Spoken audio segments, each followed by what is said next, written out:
Yes people, good morning, good afternoon, good evening to all of you. कैसे सब लोग? Hope so आप सब लोग बहुत बढ़िया रहेंगे। मैं बता दूं, मैं भी बहुत अच्छा हूं। तो चलिए आज हम रिवाइज करने वाले हैं एक topic, that is residential status and scope of total income. बहुत ही इजी टॉपिक है, बहुत मजा आता है इस टॉपिक में आपको।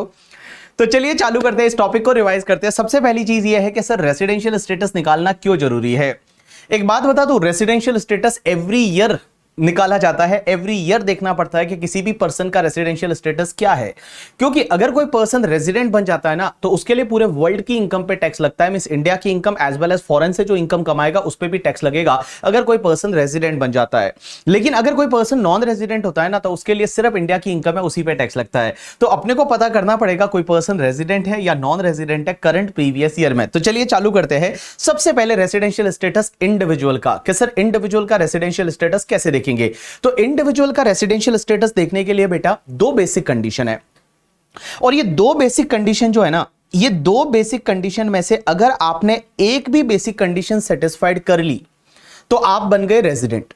दो बेसिक कंडीशन है 1 और 2, और ये दो बेसिक कंडीशन में से आपने अगर एक भी बेसिक कंडीशन सेटिस्फाइड कर ली, means at least one basic condition satisfied कर ली, तो आप बन गए रेजिडेंट, अदरवाइज आप बन गए नॉन रेजिडेंट। अब आप बोलोगे ये दो बेसिक कंडीशन कौन सी है। सबसे पहली basic condition, stay in India for 182 days और मोर इन प्रीवियस ईयर, और stay in India for 60 days और more in previous year and 365 days और more in last 4 previous year. तो देखिए दो बेसिक कंडीशन क्या क्या समझने की कोशिश करना। सबसे पहला, stay in India for 182 days और मोर इन प्रीवियस ईयर, और stay in India for 60 days और more in previous year and 365 days और more in last 4 previous year. अब एक चीज समझना, यहां प्रीवियस ईयर का मतलब करंट प्रीवियस ईयर से है। करंट प्रीवियस ईयर मींस आपके एग्जाम के लिए 23-24 is your previous year. So पहली बेसिक कंडीशन बोलती है stay in India for 182 days और more in current previous year, means previous year 23-24 में आप 182 डेज या उससे ज्यादा इंडिया में स्टे किया है, तो पहली बेसिक कंडीशन सेटिस्फाइड होगी। सेकेंड बेसिक कंडीशन क्या बोलती है, stay in India for 60 days और more in previous year, means current previous year में 60 डेज और मोर एंड 365 डेज और more in the last 4 previous year. Last 4 previous year means current previous year को छोड़ दीजिए, उसके पिछले जो 4 प्रीवियस ईयर है उसमें आपका टोटल 365 डेज और मोर का स्टे रहा है। अब ये दो बेसिक कंडीशन है, इन दोनों के बीच में यहां पे आप देखेंगे और लिखा हुआ है। और का मतलब होता है इन दोनों में से अगर एक भी बेसिक कंडीशन सेटिस्फाइड हो गई तो आप बन गए रेजिडेंट, अदरवाइज आप बन गए नॉन रेजिडेंट। अब एक बात समझना, अगर कोई एसएससी नॉन रेजिडेंट बन जाता है, कोई इंडिविजुअल नॉन रेजिडेंट बन जाता है, तो बेटा बोलने का तेल लेने गया, आगे आपको कुछ चेक करने की जरूरत नहीं है। मींस एक भी कंडीशन सेटिस्फाइड नहीं की, that person is a non resident बन गया तो तेल लेने गया। क्या बोला? तेल लेने गया। अपन लोग क्लास में क्या बोलते थे, गोज टू बाय ऑयल। तो नॉन रेजिडेंट बन गया तो गोज टू बाय ऑयल। लेकिन अगर कोई पर्सन है वो रेजिडेंट बन गया, मींस इन दोनों में से at least one basic condition satisfied कर दी, रेजिडेंट बन गया, तो आपको चेक करना पड़ेगा कि वो person resident and ordinarily resident है या फिर resident but not ordinarily resident है।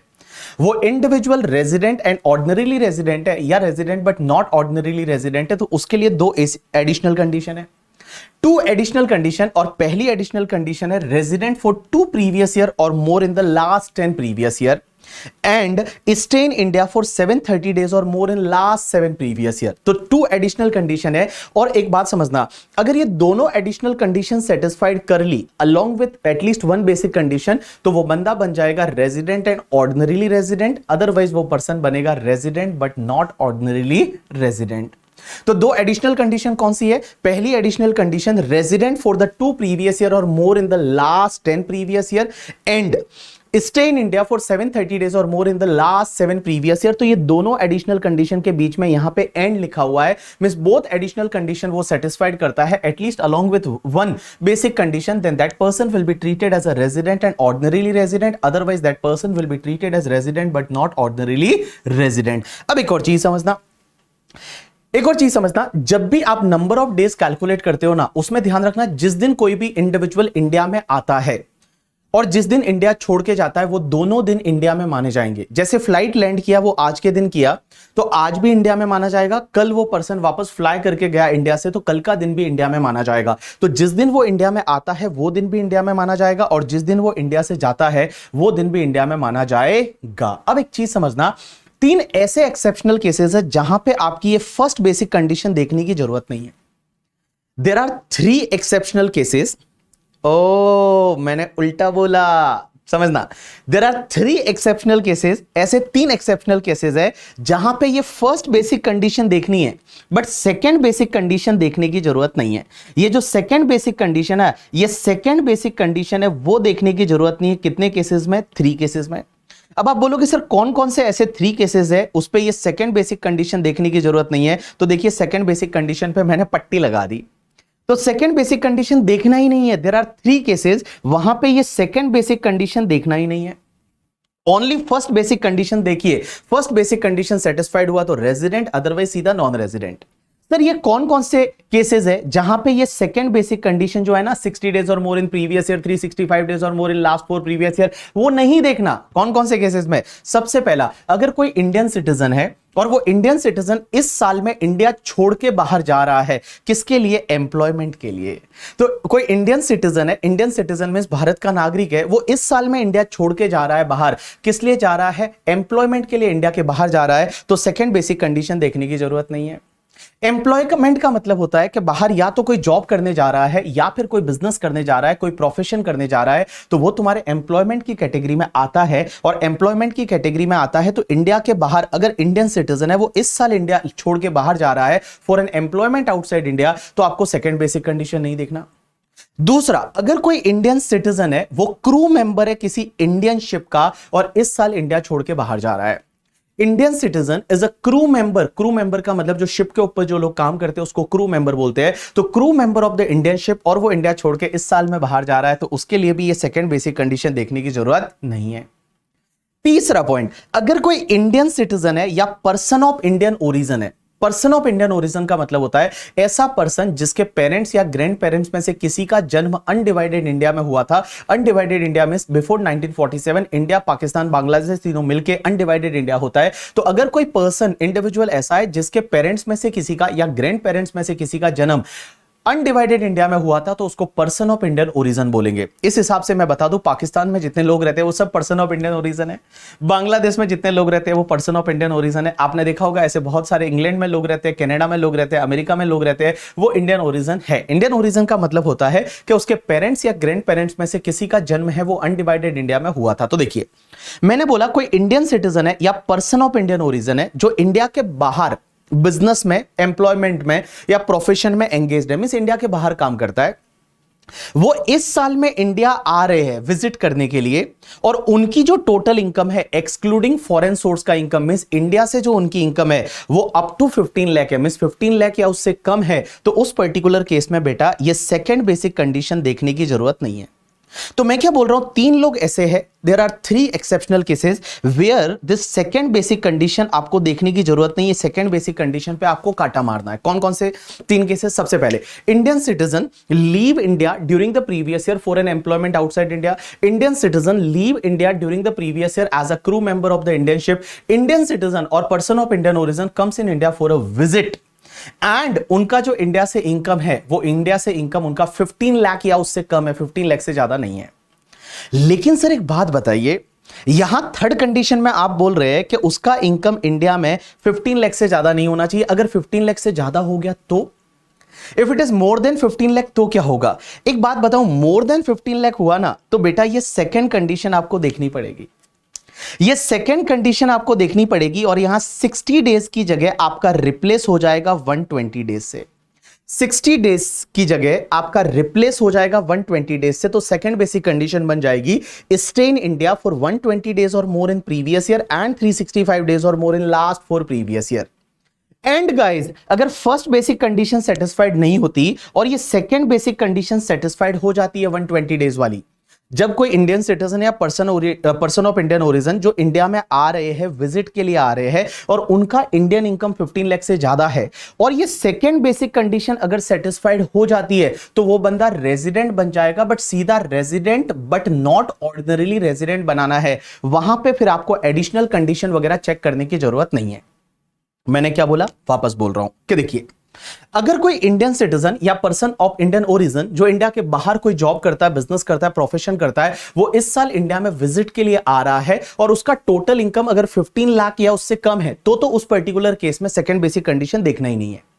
बट अगर वो 15 लाख से ज्यादा है तो आपको सेकंड बेसिक कंडीशन देखना पड़ेगा और 60 डेज की जगह आपका 120 डेज हो जाएगा। और अगर सेकंड बेसिक कंडीशन सेटिस्फाइड होता है, फर्स्ट बेसिक कंडीशन सेटिस्फाइड नहीं हो रहा, सेकंड 120 डेज वाला हो गया, तो बेटा आपको एडिशनल कंडीशन देखने की जरूरत नहीं, उसको सीधा बना दीजिए resident but not ordinarily resident. You got my point और नॉट? यस। अब एक और चीज समझना, एक चीज समझना, यहां पे एक सीबीडीटी का क्लेरिफिकेशन है।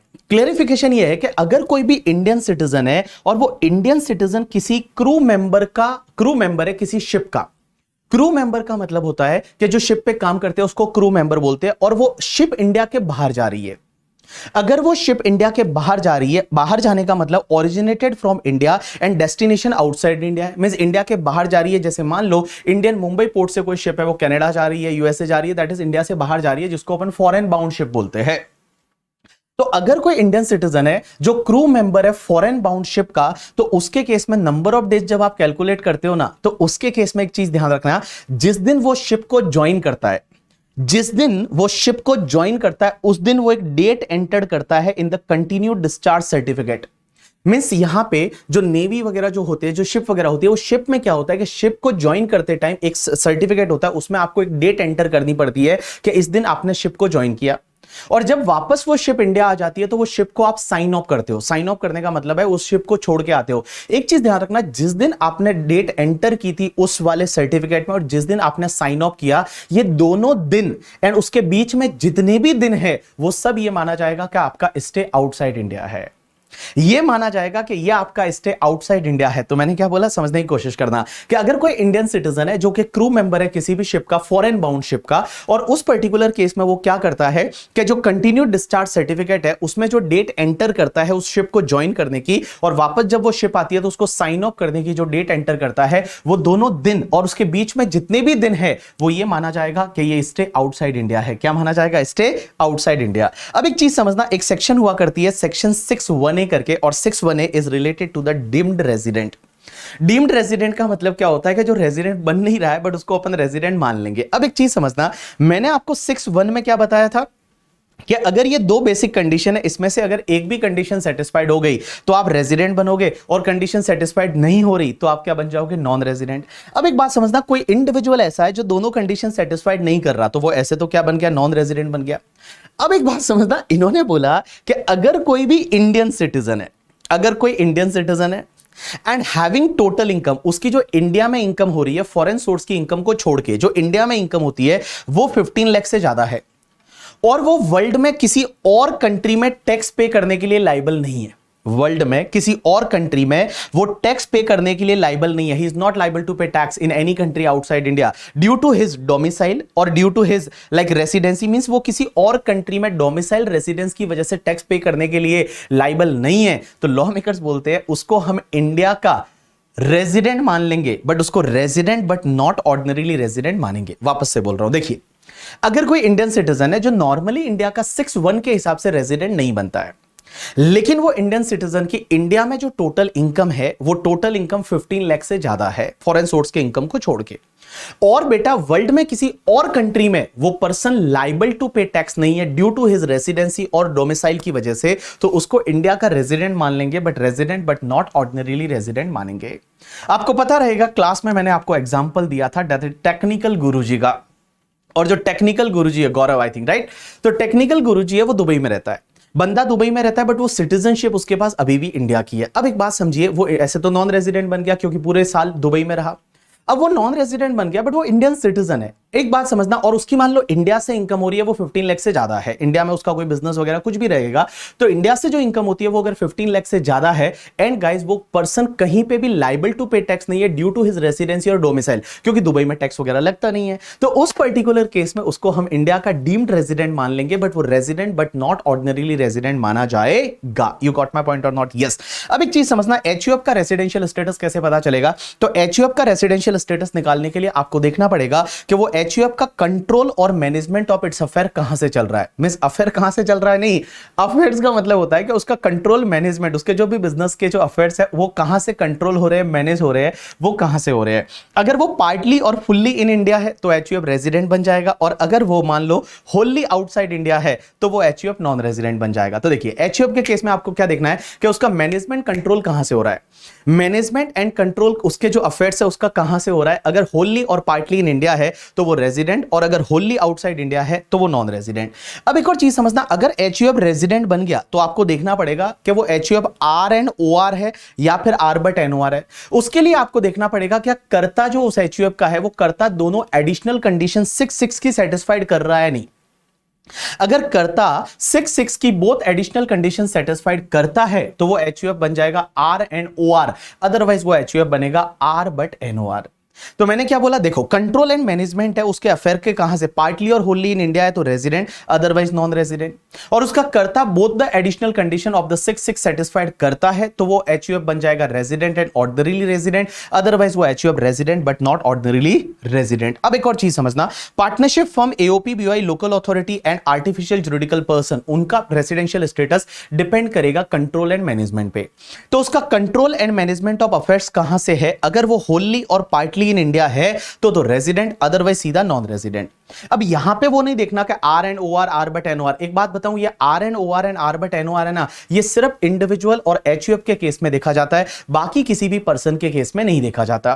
तो मैंने क्या बोला कि कोई भी partnership firm, AOP, BOI, local authority, artificial juridical person है, अगर वो होली और पार्टली कंट्रोल फ्रॉम इंडिया है तो वो रेजिडेंट बन जाएगा, अदरवाइज वो क्या बन जाएगा, नॉन रेजिडेंट। कंपनी के केस में क्या होता है, एक बात बताऊं, जो भी इंडियन कंपनी होती है ना, जो इंडिया में इनकॉर्पोरेट हुई है, वो हमेशा रेजिडेंट होती है, ऑलवेज रेजिडेंट।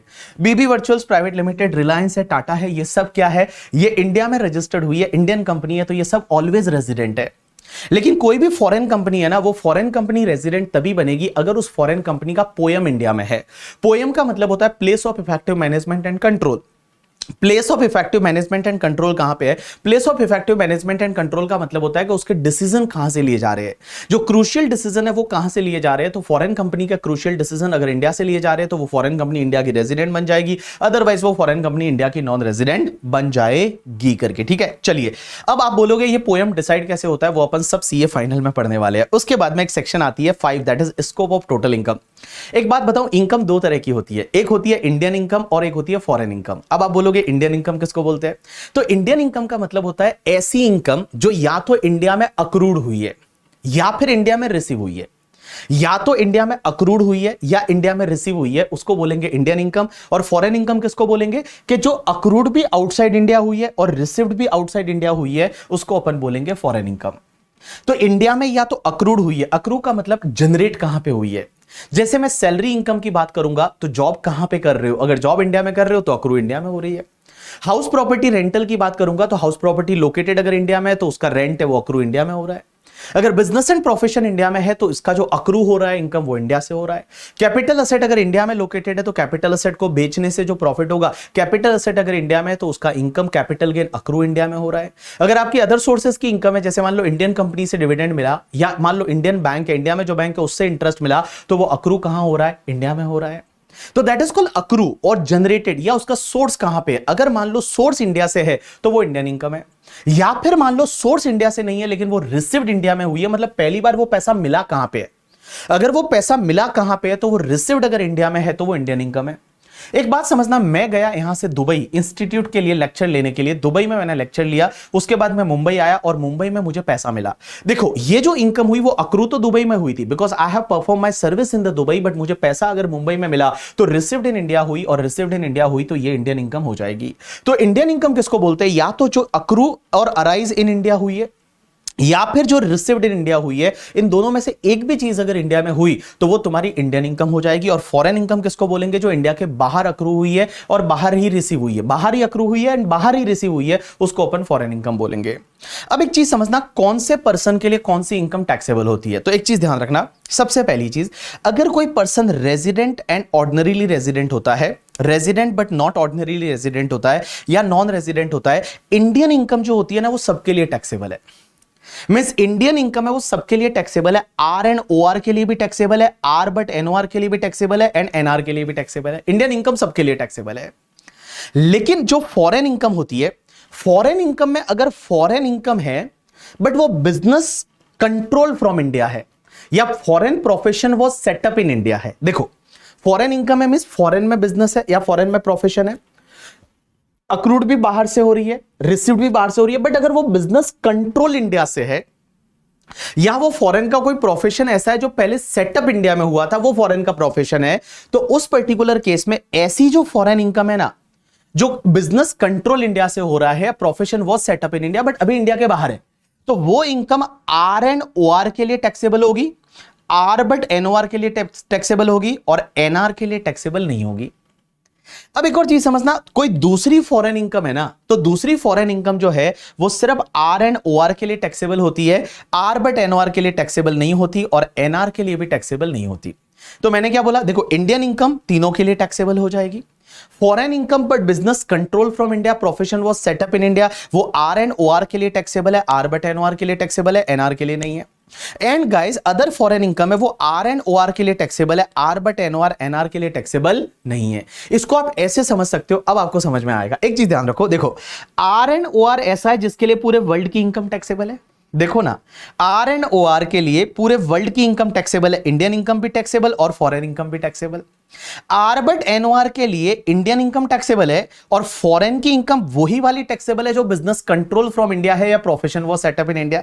एंड एनआर के लिए देखिए सिर्फ इंडियन इनकम है वही टैक्सेबल है। यही तो मैंने स्टार्ट किया था टॉपिक तब बताया था कि आर एंड ओ आर के लिए देखिए पूरे वर्ल्ड की इनकम टैक्सेबल है, आर बट एनओआर के लिए सिर्फ इंडियन इनकम टैक्सेबल है और फॉरेन की इनकम जो बिजनेस कंट्रोल फ्रॉम इंडिया है वो टैक्सेबल है, और एनआर के लिए जो है वो सिर्फ इंडियन इनकम है वही टैक्सेबल होती है। यू गॉट माय पॉइंट और नॉट? यस। अब एक और चीज समझना, ये तो हुआ इंडिविजुअल एचयूएफ की बात।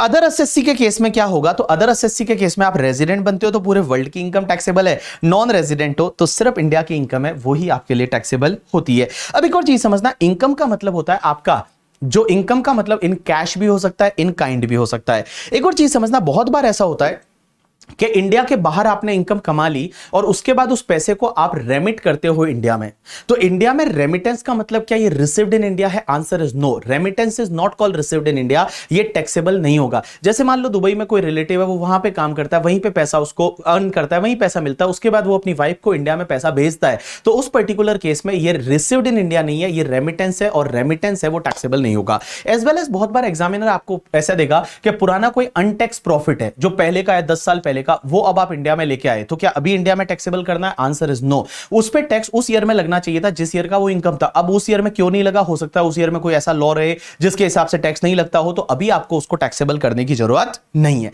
अब एक चीज समझना, इनकम एक तो रिसीव्ड इन इंडिया होती है, एक deemed to be received in India होती है। अब ये deemed to be received in India का मतलब क्या होता है? बड़ा सिंपल सा पॉइंट है, आपने देखा होगा सैलरी में आपको पता है एम्प्लॉयर कंट्रीब्यूशन करता है आरपीएफ में, और जो एम्प्लॉयर कंट्रीब्यूशन करता है आरपीएफ में 12% ऑफ सैलरी तक तो एग्जेम्प्ट होता है, बट 12% से ऊपर वाला वो टैक्सेबल होता है। अब आप बोलोगे वो तो एम्प्लॉय को तो मिला ही नहीं पैसा, वो तो आरपीएफ में गया, तो भी क्या वो एम्प्लॉय के हाथ में टैक्सेबल होगा? आंसर इज यस, वो deemed to be received in India माना जाएगा और वो एम्प्लॉय के हाथ में टैक्सेबल हो जाएगा।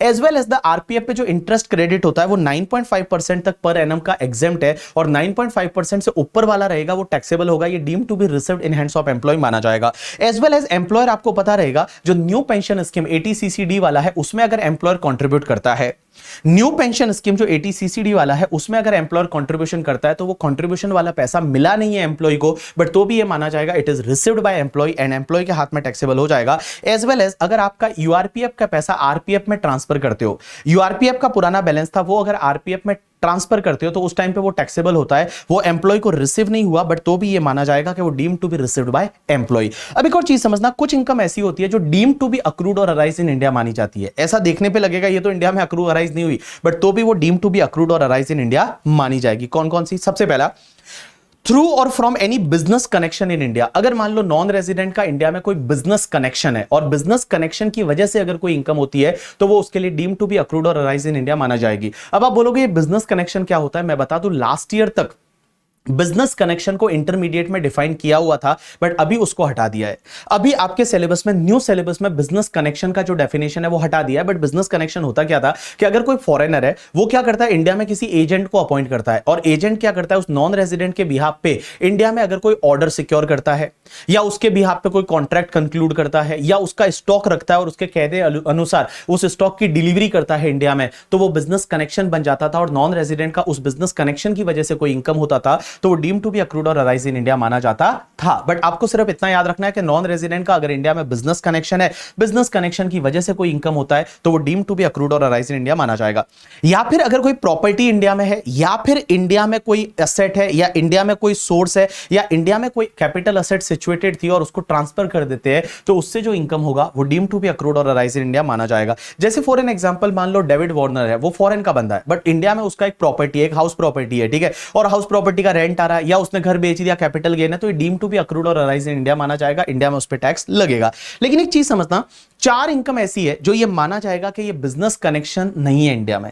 4 इनकम ऐसी है जो बिजनेस कनेक्शन नहीं माना जाएगा, means it is not treated as business connection. सबसे पहला केस, अगर मान लो कोई नॉन रेजिडेंट है, उसने इंडिया में किसी पर्सन को भेजा, और वो पर्सन इंडिया में क्या करता है, गुड्स को परचेज करता है, गुड्स को परचेज करता है और उसको वापस एक्सपोर्ट कर देता है, तो ये माना जाएगा उस नॉन रेजिडेंट का इंडिया में बिजनेस कनेक्शन नहीं है। एग्जांपल के लिए मान लो फॉरेन का कोई बंदा है, सैम करके, यूएसए का, उसने इंडिया में एक एजेंट अपॉइंट किया, वो क्या करता है, यहां से मान लो चावल है, गेहूं है, वो खरीदता है, और खरीदने के बाद उसको एक्सपोर्ट कर देता है, तो ये माना नहीं जाएगा कि सैम का इंडिया में बिजनेस कनेक्शन है। नो बाबा, this is not treated as business connection. दूसरी चीज, अगर मान लो कोई भी फॉरेनर है, वो इंडिया में मूवी की शूटिंग पे आते हैं, और मूवी की शूटिंग के लिए आता है, सिनेमेटोग्राफ फिल्म शूट करता है, और वो शूटिंग करके और वो मूवी बना के चले जाते हैं, तो ये नहीं माना जाएगा कि ये बिजनेस कनेक्शन इंडिया में बन गया और मूवी का जितना भी इनकम है वो इंडिया में अक्रू हुआ, ऐसा माना जाएगा। No, it will not be treated as a income accrued और अराइज इन इंडिया करके, मींस बिजनेस कनेक्शन नहीं माना जाएगा। अब एक चीज समझना, उसमें कंडीशन है कि अगर वो नॉन रेजिडेंट इंडिविजुअल है, तो नॉन रेजिडेंट के साथ साथ नॉन सिटीजन भी होना चाहिए। अगर वो नॉन रेजिडेंट पार्टनरशिप फर्म है, तो उसके जितने भी पार्टनर है वो partner non resident non Indian citizen होने चाहिए।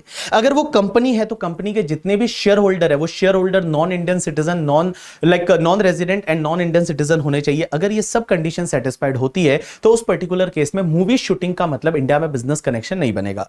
तीसरा, अगर कोई भी मान लो फॉरेन का कोई न्यूज एजेंसी है, वो इंडिया में क्या करता है, सिर्फ न्यूज को कलेक्ट करता है, और कलेक्ट करने के बाद उसको फॉरेन में एग्जिबिट करता है, तो ये कोई इंडिया में बिजनेस कनेक्शन नहीं बनेगा। जैसे मान लो एक अल जजीरा करके फॉरेन का न्यूज चैनल या न्यूज़पेपर है, अब अल जजीरा के मान लो कुछ एजेंट है, वो इंडिया में रहते हैं, और वो क्या करते हैं, इंडिया से न्यूज कलेक्ट करते हैं, व्यूज कलेक्ट करते हैं, और अल जजीरा फॉरेन में उसको एग्जिबिट कर लेता है, उस न्यूज को चलाता है, तो उस पर्टिकुलर केस में ये बिजनेस कनेक्शन नहीं बनेगा। एज वेल एज एक चीज ध्यान रखना, अगर कोई फॉरेन की कंपनी, और वो फॉरेन की कंपनी क्या करती है, अगर कोई अनअसोर्टेड या अनकट डायमंड इंडिया में लेके आती है, और इंडिया में उसको क्या करती है, सिर्फ डिस्प्ले का एक्टिविटी करती है, मींस उस डायमंड को सिर्फ डिस्प्ले करते हैं, डिस्प्ले का एक्टिविटी करती है अनकट या अनअसोर्टेड डायमंड को, तो वो बिजनेस कनेक्शन नहीं माना जाएगा। जैसे मान लो साउथ अफ्रीकन एक फॉरेन की कंपनी है, वो इंडिया में लाती है रॉ डायमंड, और रॉ डायमंड को क्या करती है, डिस्प्ले करती है, और डिस्प्ले करती है, तो उस पर्टिकुलर केस में बेटा ये कोई बिजनेस कनेक्शन नहीं बनेगा। अब एक और चीज समझना, इसके बाद नेक्स्ट पॉइंट ये आता है कि भैया वो इंडिया में कोई प्रॉपर्टी है, उससे कोई इनकम होती है, तो वो डीम टू बी अक्रूड और अराइज इन इंडिया मानी जाएगी। या इंडिया में कोई भी असेट है, वो आप ट्रांसफर करते हो, भले उसके डॉक्यूमेंट इंडिया में रजिस्टर्ड हुए हैं या नहीं, उससे कोई फर्क नहीं पड़ता, वो तुम्हारी डीम टू बी अक्रूड और अराइज इन इंडिया माना जाएगा करके, ठीक है। अब एक और चीज समझना, नेक्स्ट पॉइंट बोलता है कि salary income for the service rendered in India, whether such income before or after service rendered like gratuity, pension, profit in lieu of salary. जैसे फॉर एन एग्जांपल, एक बंदा है, उसने सर्विस इंडिया में दी थी, जॉब इंडिया में करता था, रिटायरमेंट के बाद वो थाईलैंड में शिफ्ट हो गया। अब रिटायरमेंट के बाद में वो थाईलैंड में शिफ्ट हो गया। अब एक बात समझना, वो थाईलैंड में बैठे बैठे पेंशन मिल रही है उसको, तो वो pension deem to be accrued और अराइज इन इंडिया मानी जाएगी, क्योंकि उसने सर्विस इंडिया में रेंडर्ड की थी। एक और चीज समझना, अगर मान लो कोई भी इंडियन सिटीजन है और उसको अपनी गवर्नमेंट के लिए सर्विस दे रहा है, और गवर्नमेंट से जो सैलरी मिलती है ना, वो हमेशा डीम टू बी अक्रूड और अराइज इन इंडिया मानी जाएगी। जैसे मान लो इंडिया के बहुत सारे जो इंडियन फॉरेन सर्विस के ऑफिसर है, वो बाहर इंडियन एम्बेसीज में काम करते हैं। जैसे कनाडा की एम्बेसी में यहाँ के लोग काम करते हैं, तो उनको पैसा कौन देता है, इंडियन गवर्नमेंट देती है। तो इंडियन गवर्नमेंट जो उनको सैलरी देगी, वो हमेशा डीम टू बी अक्रूड और अराइज इन इंडिया मानी जाएगी, और वो इंडिया में टैक्सेबल हो जाएगी। लेकिन उनको जो परक्यूजिट और अलाउंसेस मिलते हैं ना, वो 10(7) की वजह से एग्जेम्प्ट होते हैं। तो सेक्शन 10 क्लॉज नंबर 7 की वजह से जो भी परक्यूजिट है, अलाउंसेस है, वो पूरे क्या हो जाएंगे, एग्जेम्प्ट हो जाएंगे। एक और चीज समझना, अगर इंडियन कंपनी किसी को भी डिविडेंड देगी ना, भले वो इंडिया के बाहर दे रही है, तो भी वो डीम टू बी अक्रूड और अराइज इन इंडिया माना जाएगा। एक और चीज समझना, अगर मान लो इंडिया के बाहर आपने जाके किसी को गिफ्ट दे दिया, इंडिया के बाहर आपने जाके किसी को गिफ्ट दे दिया, मतलब gift of any money made by resident ने किसी नॉन रेजिडेंट को दिया है या फॉरेन कंपनी को दिया है या किसी आर बट एनओआर को दिया है, तो वो डीम टू बी अक्रूड और अराइज्ड इन इंडिया माना जाएगा। तो मैंने हुआ क्या, एक बात समझने की कोशिश करना। मैं इंडिया से पैसा लेके दुबई गया, अब दुबई में मैंने किसी शेख को गिफ्ट कर दिया, दुबई में मैंने किसी शेख को गिफ्ट किया। अब वो शेख क्या बोलता है कि ये इनकम तो हमारा दुबई में अक्रूड हुआ है, रिसीव भी दुबई में हुआ, तो इंडिया में टैक्सेबल नहीं। बोला ऐसा कैसे?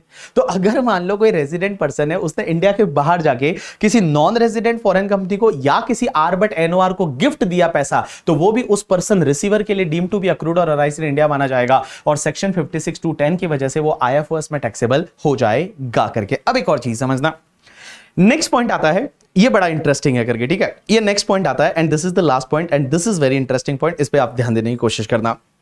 ये क्या बोलता है कि अगर कोई नॉन रेजिडेंट है, यहां पे मैं इसका फोटो बनाता हूं, समझने की कोशिश करता कि अगर कोई नॉन रेजिडेंट है, ये नॉन रेजिडेंट है और ये नॉन रेजिडेंट ने लोन दिया अपनी गवर्नमेंट को, या तो गवर्नमेंट को, गवर्नमेंट का मतलब अपनी government, central government, state government, कोई भी हो सकती है, गवर्नमेंट को, और इस गवर्नमेंट से अगर इस नॉन रेजिडेंट को इंटरेस्ट मिलता है ना, तो वो interest deem to be accrued और अराइज इन इंडिया माना जाएगा। मैंने क्या बोला कि एक नॉन रेजिडेंट ने अपनी गवर्नमेंट को लोन दिया और उस लोन पे अगर इंटरेस्ट मिलता है तो इस नॉन रेजिडेंट को वो डीम टू बी अक्रूड और अराइज इन इंडिया माना जाएगा और वो टैक्सेबल हो जाएगा। दूसरा, अगर इस नॉन रेजिडेंट ने मान लो किसी रेजिडेंट पर्सन को लोन दिया, किसी रेजिडेंट पर्सन को लोन दिया और वो रेजिडेंट पर्सन ने अगर इस नॉन रेजिडेंट को इंटरेस्ट दिया, तो वो डीम टू बी अक्रूड और अराइज इन इंडिया माना जाएगा। मींस नॉन रेजिडेंट ने किसी रेजिडेंट को लोन दिया और वो रेजिडेंट ने उसको जो इंटरेस्ट दिया वो डीम टू बी अक्रूड और अराइज इन इंडिया माना जाएगा। अब एक और चीज समझना, एक और चीज समझना, इन्होंने बोला यहां पे इसका एक एक्सेप्शन है। एक्सेप्शन ये है कि इस रेजिडेंट ने वो पैसा लेके इंडिया के बाहर के किसी बिजनेस में लगाया है या इंडिया के बाहर किसी सोर्स का इनकम कमाने के लिए लगाया है, तो फिर इस नॉन रेजिडेंट के लिए वो डीम टू बी अक्रूड और अराइज इन इंडिया नहीं माना जाएगा। एक एग्जांपल लेते हैं, जैसे मान लो एक यूएसए का बंदा है जिसका नाम है लोबो, एक एनआर है जिसका नाम है लोबो और वो यूएसए का है। उसने मान लो अपनी गवर्नमेंट को लोन दिया, गवर्नमेंट से इंटरेस्ट मिला, डीम टू बी अक्रूड और अराइज इन इंडिया। अगर लोबो ने किसी रेजिडेंट पर्सन को लोन दिया, रेजिडेंट पर्सन का नाम है, एग्जांपल के लिए लेते हैं बीबी सर, मैं रेजिडेंट पर्सन हूं, मुझे लोन दिया और मैंने उसको इंटरेस्ट दिया, तो वो डीम टू बी अक्रूड और अराइज इन इंडिया माना जाएगा लोबो के लिए और वो टैक्सेबल होगा। लेकिन अगर मैंने उस पैसे को, बीबी सर ने उस पैसे को इंडिया के बाहर के किसी बिजनेस में यूज किया है या इंडिया के बाहर किसी सोर्स का इनकम कमाने के लिए यूज किया है, तो फिर लोबो के लिए वो डीम टू बी अक्रूड और अराइज इन इंडिया नहीं माना जाएगा।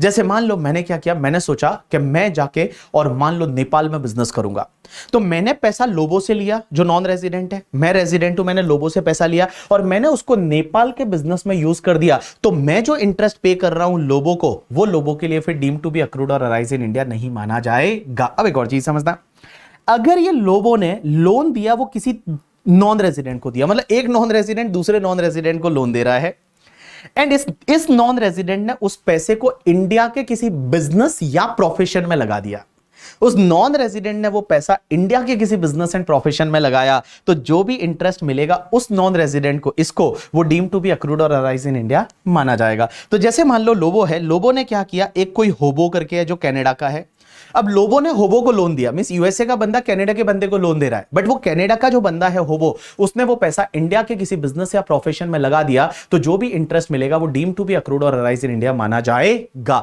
लेकिन एक चीज ध्यान रखना, यहां पे जो नॉन रेजिडेंट है उसने उस पैसे को कहां लगाया, इंडिया के बिजनेस या प्रोफेशन में लगाया, तो ही वो इंटरेस्ट इस लोबो के लिए डीम टू बी अक्रूड और अराइज इन इंडिया माना जाएगा। यू गॉट माई पॉइंट और not? Yes, this is related to the interest.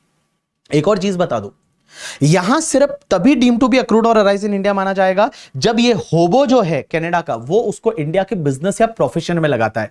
मान लो इंडियन कंपनी के शेयर खरीद लेता है या इंडिया में इन्वेस्ट कर लेता है, तो डीम टू बी अक्रूड और अराइज इन इंडिया नहीं माना जाएगा। ये तभी माना जाएगा जब होबो जो कनाडा का है वो पैसा लोबो जो यूएसए का है उससे लेने के बाद इंडिया के किसी बिजनेस या प्रोफेशन में लगाता है, बिजनेस या प्रोफेशन करता है उसका खुद का पैसे से, तो उस पर्टिकुलर केस में वो डीम टू बी अक्रूड और अराइज इन इंडिया माना जाएगा। ऐसा ही एक कॉन्सेप्ट आता है रॉयल्टी और एफटीएस का। रॉयल्टी एफटीएस का मतलब होता है, रॉयल्टी का मतलब जैसे मान लो know how, patent, copyright, trademark, franchisee, design वगैरह आप देते हो, तो उससे जो पैसा मिलता है, उसके बदले जो पैसा मिलता है, that is called royalty. As well as fees for technical service का मतलब होता है कि अगर आप कोई टेक्निकल सर्विस देते हैं, मैनेजमेंट सर्विस देते हैं और उससे रिलेटेड कोई पैसा मिलता है, दैट इज कॉल्ड एफटीएस और फीस फॉर टेक्निकल सर्विस। अब एक चीज समझना, यहां पे इन्होंने क्या बोला कि अगर कोई नॉन रेजिडेंट है, एग्जांपल के लिए वापस वही ले लेते हैं, लोबो। लोबो एक नॉन रेजिडेंट है, उसने क्या किया, अब अपनी गवर्नमेंट को कोई सर्विस दी और गवर्नमेंट ने अगर रॉयल्टी एफटीएस दिया, तो वो लोबो के लिए डीम टू बी अक्रूड और अराइज इन इंडिया माना जाएगा।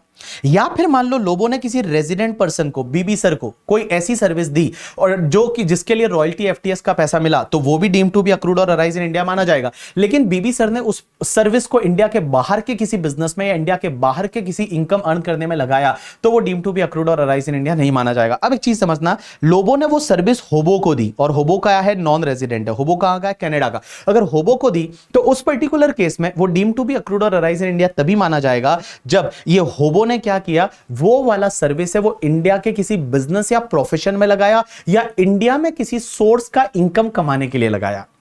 देखो इंटरेस्ट वाले पार्ट में ये लाइन नहीं जुड़ी हुई थी। इंटरेस्ट वाले में क्या था कि ये जो होबो है ना, वो क्या करता है, उस पैसे को इंडिया के किसी बिजनेस या प्रोफेशन में लगाता है, बस इतना था। लेकिन यहां पे क्या है कि जो सर्विस ले रहा है होबो, ये होबो इंडिया के किसी बिजनेस प्रोफेशन में लगाता है वो सर्विस, या इंडिया में किसी सोर्स का इनकम कमाने के लिए लगाता है, इंडिया में किसी सोर्स का इनकम कमाने के लिए लगाता है, तो वो डीम टू बी अक्रूड और अराइज इन इंडिया माना जाएगा करके। ठीक है, तो देखो इन जो इंटरेस्ट है और रॉयल्टी एफटीएस है, उसमें छोटा सा फर्क ये है कि इंटरेस्ट वाले में क्या था कि ये दूसरा जो नॉन रेजिडेंट होबो है, वो इंडिया के किसी बिजनेस या प्रोफेशन में वो पैसा लगाता है, सिर्फ इतना लिखा हुआ था। और यहां पे क्या लिखा हुआ है कि इंडिया के किसी बिजनेस या प्रोफेशन में लगाता है या इंडिया में किसी सोर्स का इनकम कमाने के लिए लगाता है, तो वो डीम टू बी अक्रूड और अराइज इन इंडिया माना जाएगा। So guys, this is the completion of your topic residential status and scope of total income. तो ये टॉपिक को कंप्लीट करने के लिए मुझे 35 मिनट्स का टाइम लगा, और ये 35 मिनट्स में अपन ने आराम से इस टॉपिक को रिवाइज किया। इसको आपको कम से कम रिवाइज कितनी बार करना पड़ेगा पता है? कम से कम 10 बार रिवाइज करेंगे, 10 बार इसको सुनेंगे। जहां पे भी आप चल फिर रहे हैं, घूम रहे हैं, खाना खा रहे हैं, कुछ भी कर रहे हैं, आप इसको सुनेंगे, आपके दिमाग में चीजें फिट बैठते जाएगी। और जैसे ही आप इसको रिवीजन लेक्चर को सुन ले, उसके बाद फटाफट फटाफट आप क्वेश्चन मिलाइए, आप एमसीक्यूज करिए। और जब आप क्वेश्चन मिलाएंगे, जब आप एमसीक्यूज करेंगे, तो मैं आपको बता दूं, आपका कॉन्फिडेंस है वो वहां इस हाई लेवल पे चला जाएगा। और मैं बता दूं, अगर आपको फर्स्ट ग्रुप क्लियर करना है तो टैक्सेशन का पेपर क्लियर करना है, क्योंकि बाकी दो पेपर इजीली क्लियर हो जाते हैं। मेन जो बच्चे अटकते हैं वो टैक्सेशन में अटकते हैं, और टैक्सेशन में इसलिए अटकते हैं क्योंकि पेपर बड़ा वास्ट है। लेकिन ऐसे ऐसे लोग भी हैं जिन्होंने 90 प्लस स्कोर किया है टैक्सेशन में। इस बार आपने देखा होगा ऑल इंडिया रैंक 1 जो आई, जय झुमुलिया, और वो हमारा स्टूडेंट था, और उसने 96 मार्क्स टैक्सेशन में स्कोर किया। 96 किसको बोलते हैं? बहुत सारे बच्चे बोलते हैं कि सर 96 में तो 2 बच्चे पास हो जाते हैं करके। ठीक है, सच बोल रहा हूं, 2 बच्चे पास हो जाते हैं 96 में, बट वो बंदे ने 96 मार्क्स स्कोर किया, बहुत बड़ी बात है। सोचो उस बंदे की अंडरस्टैंडिंग लेवल क्या रही होगी, उसका लिखने का तरीका क्या रहा होगा, उसके प्रोविजन कितने अच्छे से दिमाग में बैठे होंगे, तब जाके उसने 96 marks in the taxation paper score किया। अगर आप ढंग का स्कोर करना चाहते हैं, एग्जामिशन तो लानी ही चाहिए। एग्जामिशन लाओ, एग्जामिशन लाने के बाद मैं आपको एक ट्रॉफी देता हूं, पता है ना, एक सर्टिफिकेट मिलता है जिन लोगों को एग्जामिशन आती है। इस बार भी बहुत सारे बच्चों को एग्जामिशन आई, और एग्जामिशन आती है उनको मैं एक सर्टिफिकेट देता हूं, ट्रॉफी देता हूं। वो सर्टिफिकेट हमेशा आपके साथ में रहना चाहिए, ये आपके लिए मोटिवेशन है। और देखो, मेहनत तो करनी पड़ेगी, बिना मेहनत के इस दुनिया में कुछ भी नहीं मिलता करके। ठीक है, आपको लगता है कि आपके लिए एग्जाम के कितना टाइम बचा है? बहुत कम टाइम बचा है, और इस टाइम में आप जो है वो 100% पढ़ाई को दे दो, बाकी सब चीजों को छोड़ दो। आप ये समझिए एग्जाम तक आपके लिए वनवास है। राम जी जो थे, राम जी ने 14 साल का वनवास भोगा था। वनवास मतलब जंगल में रहना, वहां पे कोई भी सुख सुविधाएं नहीं थी, बिल्कुल सुख सुविधाएं नहीं थी, और उसके साथ उन्होंने, वो तो भगवान थे करके, ठीक है, वो तो राजा थे कहीं पे, बट उन्होंने घर वालों के कहने पे इतना कर लिया था। अपने पापा ने बोला कि ये कर लो, उन्होंने वैसा कर लिया था। क्या आप अपने आप से पूछो, आप कितना वनवास भोग रहे हो? आपने जो आपके टीचर कह रहे हैं, आपके घर वाले कह रहे हैं, आपके पेरेंट्स कह रहे हैं, क्या उसका आप 100% मान रहे हो? आप क्या वनवास भोग रहे हो? एक बार ट्राई तो करके देखो, 4-5 महीने सब चीजों को छोड़ के तो देखो, एकदम दुनिया से विरक्त होके तो देखो, सिर्फ एंड सिर्फ पढ़ाई पे ध्यान लगा के तो देखो, रिजल्ट जो है वो आपका आएगा करके। ठीक है, जैसे राम आए हैं वैसे आपका भी रिजल्ट आएगा, और ऑब्वियसली आप जो है वो आगे बढ़ोगे और सीए बनोगे, बिकॉज लाइफ में यही 4-5 साल है जो आपकी जिंदगी बना सकते हैं या बिगाड़ सकते हैं। बिकॉज मैं हमेशा बोलता हूं कि you are only maker and breaker of your life. So guys, give your 100% करके। ठीक है, और अच्छे से पढ़ाई करिए, बाकी रिवीजन लेक्चर के थ्रू हम लोग मिलते रहेंगे। Thanks a lot.